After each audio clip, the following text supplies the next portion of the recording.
여러분, 이 세상을 살면서 여러분 풍성한 삶을 살고 싶지 않는 사람이 누가 있겠습니까? 다 풍성하고 부유한 삶을 살기를 원하지요. 그런데 여러분, 이 풍성한 삶을 살려면 반드시 심어야 합니다. 여러분, 자연에는 자연의 법칙이 있듯이 여러분 재정에는 여러분 재정의 법칙이 있습니다.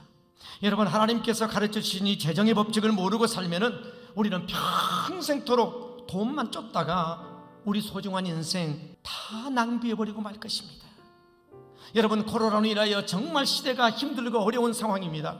정말 이렇게 어려울 때에 여러분, 어떻게 하면은 우리 청혼의 식구들이 하나님께로부터 부여진 그 풍성함과 부유한 삶을 살아갈 수 있을까? 그러한 상황 속에서 성령께서 저에게 감동을 주셔서 이 말씀을 준비케 하셨습니다. 오랜만에 코로나로 인하여 교회 못 나오다가 오늘 주일날 교회 나왔더니 재정설교하네, 시험 들지 마시고 여러분, 이 말씀을 통해 은혜 받고 복된 역사가 있기를 소원합니다. 여러분, 하나님께서 이 아담과 하와를 창조하실 때에 가난하게 창조하지 않았어요. 모든 게 풍성했습니다.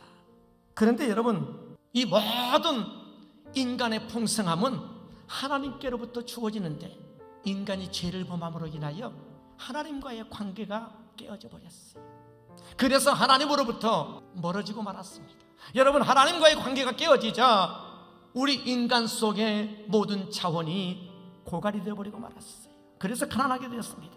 그래서 하나님은 우리와 하나님과의 관계를 회복하기 위하여 독생자 예수님을 이 땅 위에 보내셨습니다. 여러분, 예수님이 이 세상에 오실 때 어떻게 오셨습니까? 아주 가난하게 오셨어요. 여러분, 예수님은 우리의 가난함을 다 짊어지러 오셨어요. 그래서 여러분, 예수님을 믿고 그 은혜 안에 머무는 자는 모두가 다 한결같이 부유해진 삶을 살 수 있게 되었다는 것입니다. 여러분, 성경에 나와 있는 한번 인물들을 보세요. 다 하나님 중심으로 살았던 믿음의 사람들은 영적만이 아니라 물질적으로도 거부가 되어 살았어요. 아브라함이 그러했고요, 그의 아들 이삭이 그러했고요, 여러분 야곱이 그러했고요, 요셉이 그러했고요, 욥이 그러했고요, 다윗이 그러했고요, 그리고 솔로몬이 그러지 않았습니까? 그런데 여러분, 왜 우리가 이렇게 가난한 삶을 살게 되었을까요? 그것은 하나님이 이 부유한 삶을 살아가도록 하신 이 법칙을 잘 몰라서 그렇습니다. 여러분, 하나님은 저와 여러분들이 다 부유한 삶을 살기를 원하십니다. 여러분, 어떻게 하면 우리가 정말 이 부유한 삶을 살 수 있습니까? 여러분, 첫 번째로 우리가 풍요롭고 정말 부유한 삶을 살기를 원한다면 하나님을 인정해야 합니다. 여러분, 우리가 누리고 있는 이 모든 것들이 다 하나님의 것임을 인정해야 합니다. 여러분, 이 세상의 모든 것들이 다 하나님께로부터 왔고 지금 우리가 누리는 것 하나님으로 말미암아 우리가 누리는 것이고, 그리고 앞으로 우리가 계속해서 누리는 모든 것들은 결국 다시 하나님께로 돌아가게 된다는 것입니다. 학개서 여러분 2장 8절에 보면은 은도 내 것이요 금도 내 것이니라 만군의 여호와의 말이니라. 여러분, 금은이 다 하나님의 거라는 거예요. 여러분, 우주 만물이 다 하나님께서 주인이시고 하나님의 것입니다. 지금 여러분, 내가 누리고 있는, 내가 소유한 모든 것들이 다 여러분 하나님의 것임을 믿습니까? 여러분, 이것이 다 하나님의 것임을 내가 인정하고 내가 고백하며 그것을 믿음으로 내가 표현하는 것이 11조입니다. 여러분, 레위기 27장 30절에 보면은요, 그리고 그 땅의 10분의 1 곧 그 땅의 곡식이나 나무의 열매는 그 10분의 1은 여호와의 것이니 여호와의 성물이라 그랬어요. 10분의 1은 딱 하나님의 것으로 구별하라고 선을 그었어요. 여러분, 11조는 우리가 이상하게도요 언제나 하나님의 축복이 이어집니다. 여러분, 우리가 이 땅에서 정말 여러분 풍성하고 부유한 삶을 살기를 원하십니까? 그렇다면 여러분, 하나님의 것을 구별하시기 바랍니다. 여러분, 구약의 마지막 책 말라기서를 한번 볼까요? 여러분, 성경은 11조를 하지 아니하는 것을 하나님의 것을 도둑질하는 것과 같다라고 말씀하고 있습니다. 여러분, 11조는 내가 가진 모든 것들이 다 하나님의 것임을 우리가 인정하는 믿음의 표현입니다. 원래 여러분, 11조는요 내가 복받기 위해서 하는 게 아닙니다. 하나님이 나에게 주신 모든 것들에 대한 은혜의 감사의 고백으로, 나의 믿음의 신앙의 고백으로 하나님 앞에 드리는 것입니다. 그래서 여러분, 11조는 나의 신앙 고백이에요. 믿음의 고백이에요. 그래서 성경에 여러분 나의 집에 양식이 있게 하고, 이것은 뭐냐 하면은 그 11조에 대한 동기를 하나님께서 뭘로 생각했냐면은 하나님의 집에 양식이 있게 하라. 다시 말하면은 이 하나님의 집인 교회를 통해서 이 복음 사역으로 세계 열방을 주께로 돌아오게 하는 그 사역을 행하게 하라는 거예요. 이게 여러분 하나님의 마음이었습니다. 그 다음에 여러분 하나님께서는 11조를 하는 자들에게 복을 약속하셨어요. 여러분 사실 여기 복을 붓는다, 원래 이 말씀을요 없이 해도 돼요. 왜냐하면 하나님께서 너희들이 온전한 11조를 참고해 드려서 나의 집에 양식 있게 하라, 여기서 맞춰도 돼요. 그런데 하나님은 11조를 하는 자에게 부어주시는 복을 약속해 주셨어요. 어떤 분은 그래요. 목사님, 저는 이상하게 하늘문이 안 열리는 것 같아요. 네, 그 사람은 온전한 11조를 했는가를 점검해 보십시오. 어떤 분은 11조는 구약에서만 있는 것 아닙니까? 질문한 사람이 있어요. 여러분 예수님께서 신약시대 여러분 11조에 대해서 어떻게 말씀하셨습니까? 여러분 예수님 당시에 바리새인들도요 11조를 했어요. 그런데 나머지 10분의 9를 가지고 그들이 의롭게 거룩하게 그들이 살지 않았다는 거야.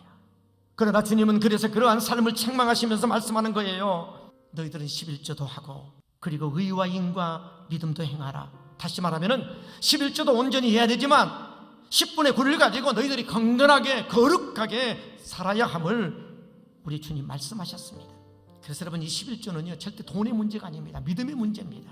내가 아무리 많아도요 믿음이 없으면 결코 11조는 할 수 없습니다. 그러나 내가 아무리 어렵고 가난해도 믿음이 있으면 11조를 하게 되어 있습니다. 여러분 11조에 대해서는 의문이 참 많지요. 몇 가지 질문해 볼까요? 첫 번째로 하나님이 왜 11조를 만들었을까? 아니 예수님까지도 우리를 위해서 다 내어주신 분이 뭐가 부족해서 아니 우리에게 11조를 요구하시는 걸까? 여러분 11조 하나님이 가난해가지고 우리에게 요구한 게 아니에요. 여러분 하나님이 우리에게 부유함을 부어주시기를 원하셔서, 그리고 하나님이 모든 만물의 주인이시고 내게 주어진 모든 것들이 다 하나님의 것임을 우리로 하여금 인정하고 살기를 원하셔서 말씀하신 거예요. 또 하나는 여러분 11조는 어디에 해야 됩니까? 오늘 말라기 3장 10절에 보면 나의 집, 다시 말하면 하나님의 집 교회, 다시 말하면 내가 섬기는 교회에 드려야 합니다. 내가 영적으로 영의 양식을 공급받는 곳에 내가 내야 합니다. 그리고 여러분 세 번째, 지금 내가 11조를 드리고 싶은데 나는 빚이 있는데요, 그래서 빚을 다 갚은 후에 하면 안 됩니까? 라고 말할 수도 있어요. 그러나 여러분 그것은 나의 생각입니다. 내가 비록 빚을 더디 갚는다 할지라도 11조를 구별해야 합니다. 왜냐하면은 그 사람이 진짜 믿음의 사람이고, 여러분 과부의 두렵돈 알지요? 그가 여러분 부끄러워서 그것을 조용히 감추어 드렸는데 어쩌면 그 전 재산과 같은 그 두렵돈을 드리는 것을 뭐 했다고 그랬어요? 예수님이 다 보셨다고 그랬어요. 여러분 11조는 사람에게 하는 게 아닙니다. 내가 가진 모든 것들이 다 하나님의 것입니다 라는 표현이며 우리의 믿음과 우리의 신앙의 고백입니다.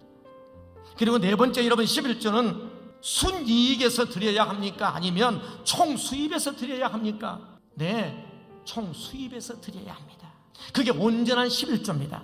여러분들이 어떤 복을 받기를 원하세요? 여러분 순이익만큼에 대한 축복을 원하십니까? 아니면 총수입의 만큼에 대한 축복을 원하십니까? 여러분 믿음의 분량대로 하십시오. 저는 오늘 여러분 모두가 이 하나님의 것을 하나님께 드림으로 인하여 믿음으로 심음으로 인해서 하나님께로부터 정말 그 풍성한 그 부유함을 누리는 자가 되기를 주의 이름으로 축원합니다. 두 번째, 여러분이 풍성하고 부유한 삶을 살려면은 내 주위에 있는 사람들에게 베풀고 심어야 합니다. 원래 여러분이 고린도후서 9장 말씀은 바로 이 헌금에 대한 말씀이에요. 그런데 이 헌금에 대한 말씀을요 이상하게도 농부가 씨앗을 심는 것을 비유로 해서 말씀을 하신 거예요. 농부가 적게 심으면 적게 거두고 많이 심으면 많이 거둔 것처럼 하나님 앞에 적게 심으면 적게 거두고 많이 심으면 많이 거둔다는 거예요. 여러분 우리는요 돈을 긁어 모으기 위해서 여러분 태어난 거 아니에요. 우리는 하나님께서 부어주시는 그 돈을 가지고 어떻게 잘 심을 것인가, 이것 때문에 우리가 살아있는 존재라는 것을 잊지 마십시오. 여러분 재정으로부터, 다시 말하면 돈으로부터 여러분 정말 자유하기를 원하십니까? 그렇다면 재정을 심는 자로 사십시오. 내 주변에 가난한 자, 어려운 자, 힘든 자 나타나면 도와주고 섬기십시오.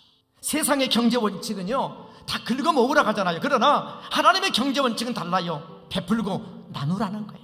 주라는 거예요. 그러면 하나님께서 흔들어서 넘치도록 해서 우리에게 안겨준다고 하잖아요. 사랑하는 여러분, 힘들고 어려울수록 믿음으로 심으시기 바랍니다.